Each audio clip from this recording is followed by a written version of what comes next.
Notre invité ce matin, c'est Vincent Salimon. Bonjour, Bonjour président Laure. du directoire de BMW Group France. On s'était vu il y a un an. Est-ce qu'aujourd'hui, vous respirez un peu mieux qu'il y a un an avec cette ouverture de brèche à Bruxelles sur les véhicules thermiques et la fin du 100% voiture électrique en 2035 ? Alors je vous rassure Laure et je vous présente mes meilleurs vœux. On n'a jamais arrêté de respirer, mais effectivement c'est plutôt une ouverture positive.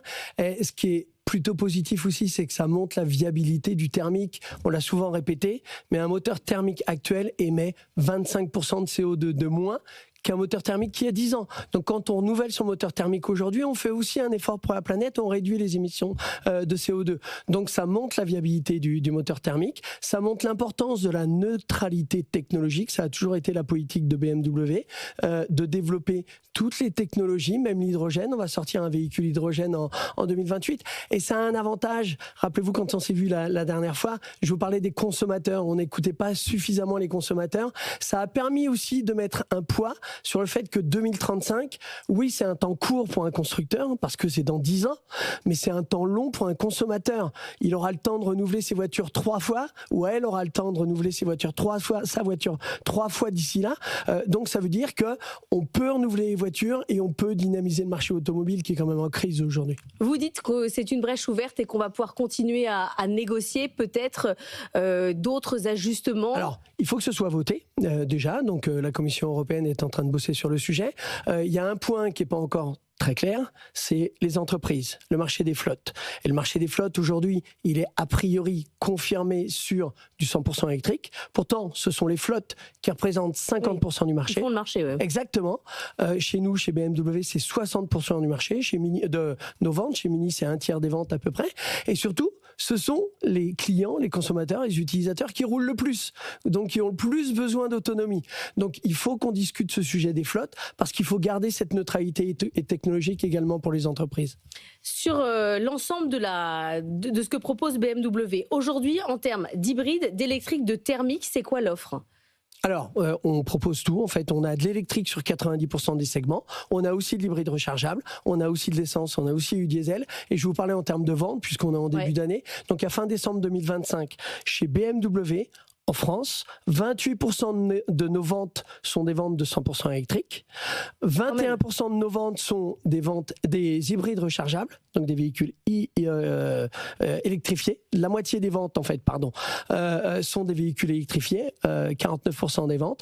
Et ensuite, vous avez globalement 35% des ventes qui sont de l'essence et 15% des ventes du diesel. Mais vous me parlez du consommateur, il est prêt quand j'entends vos chiffres de vente. Il est prêt à passer à l'électrique. Il est prêt. Pour BMW, et c'est le cas au niveau mondial, 18% des ventes au niveau mondial sont des ventes de véhicules électriques. Je vais même aller plus loin. Pour Mini, qui est une marque urbaine, en 2025, au niveau mondial, pas uniquement en Europe ou pas uniquement en France, un tiers de nos ventes, 100 000 voitures 100% électriques ont été mises à la route. Donc c'est un tiers de nos ventes. Donc effectivement, quand on lui laisse le choix, en termes d'offres produits. Et qu'il a un peu d'argent, non ? Quand on lui laisse le choix en termes de parité de prix, et ça a été le cas pour BMW, et ça a été le cas pour Mini aussi, où on tente en permanence de proposer le même tarif pour un véhicule électrique, 100% électrique. Donc je choisis d'abord mon véhicule thermique, et exactement, ensuite ma solution. Quand on lui laisse le choix, et il y a un troisième argument qu'on a développé chez BMW, quand on forme les équipes commerciales, parce que on n'aborde pas un client 100% électrique comme on aborde un client thermique. Donc c'est le choix en produit, le choix en offre de prix et on forme les équipes commerciales. Si on a ce triptyque, ça marche. Et en l'occurrence, c'est le cas chez BMW et c'est le cas chez Mini. En l'occurrence, c'est pas le cas pour le marché français puisqu'on termine à 20% des ventes de véhicules 100% électriques à fin décembre 2025. On progresse de 12%. Et c'est pas suffisant. Si on veut être prêt et si on veut du 100% électrique à l'avenir, il faut aller beaucoup plus vite. Vous qui êtes plutôt sur le haut de gamme, vous n'étiez pas auparavant concurrencé par les constructeurs chinois. Désormais, c'est le cas avec des véhicules qui vont sur les mêmes gammes que BMW ou d'autres constructeurs haut de gamme. Comment vous voyez cette concurrence ? Vous dites plus on est de fous, plus on rit, ou tout à fait. Vous dites ça élargit juste le marché ? Je trouve, et nous trouvons que la concurrence permet d'innover. La concurrence permet d'avancer la technologie. Et ça a été le cas. Ils sont moins chers. On en parlait la dernière fois. Et alors nous, on est positionné en premium, mais je vais vous donner donner un exemple précis, mais on en parlait la dernière fois. Il y a 30 ans, c'était les marques japonaises qui arrivaient en Europe, il fallait les empêcher d'arriver. Il y a 20 ans, c'était les marques coréennes. Aujourd'hui, c'est les marques chinoises. On n'a jamais vendu autant de BMW en France qu'en 2024. Et nous avons battu notre record historique de part de marché pour BMW Group en 2025 en France. Donc c'est la preuve que plus il y a de concurrence, plus on innove et on peut se positionner. Mais et je vais vous donner un exemple. Où est-ce qu'on produit? Parce que la on peut produire. Alors, pour le BMW Group, en fait, comme on est présent sur tous les continents, on a plus d'une trentaine d'usines et on produit absolument partout. Mais 90% des ventes du marché français sont produites en Europe. Le principe, c'est le local for local. Il faut essayer de produire localement là où les voitures se vendent. Et pour parler de la concurrence... C'est pas ce que disent certains de vos concurrents en disant, moi, il faut que j'aille, notamment certains constructeurs allemands qui disent, je vais produire en Asie et en Chine parce que je n'ai pas le choix en termes de prix. Il y a certains constructeurs allemands qui sont en train de fermer des usines. Le BMW Group est en train d'ouvrir une usine à Debrecen justement pour produire un nouveau produit, l'IX3, la Neue Klasse. Donc en fait, la concurrence pousse l'innovation, favorise l'innovation. Donc c'est très bien.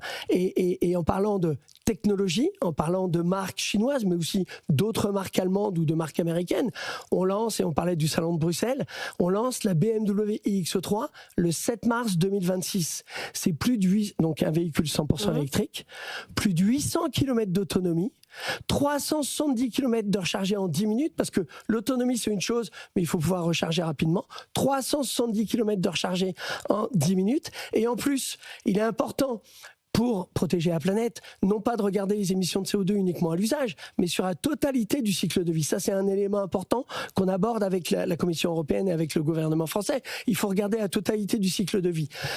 La BMW iX3, la nouvelle, c'est 40% d'empreinte carbone de moins que son prédécesseur, avec un tiers de matières secondaires. Parce qu'elle est produite en Europe, il y a un tiers de matières secondaires, parce que l'usine est uniquement alimentée avec de l'énergie renouvelable, etc., etc. On travaille sur la totalité de l'écosystème, et c'est ce qu'il faut faire. Et c'est de cette façon qu'on arrivera à baisser les émissions, à décarboner le parc, tout simplement. Certains pays européens ont annoncé qu'ils n'avaient plus de stock alors qu'elle n'est pas encore sortie.